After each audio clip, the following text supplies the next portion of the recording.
Hello, welcome back mga yags. Ano yan ako na inyong Yaya Vlog. Maghimo ta og lumpiang gulay. So atong sangapan o gamay magic o gini sa mix o optional na lang yung itlog mga yags. Nasa inyo na yan kung lagyan nyo o hindi. Nilagyan na itong duha ka itlog o corn beef nga pinaka small size o mikos-mikos na lang na yags. So nga itong gihimo nga lumpiang gulay mga yags. Repulyo o carrots ra gyud na mga yags atong gihimo.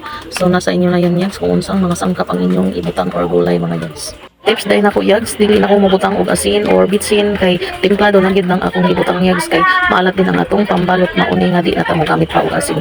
So optional na lang nang butangan nato og mga pang crunchy nga powder.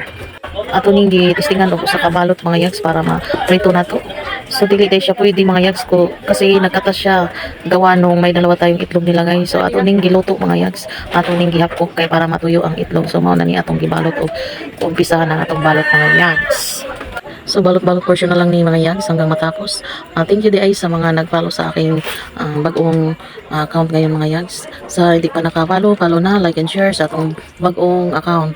Los Pindas Haulga, Yaya Vlog for my new Facebook page mga yags.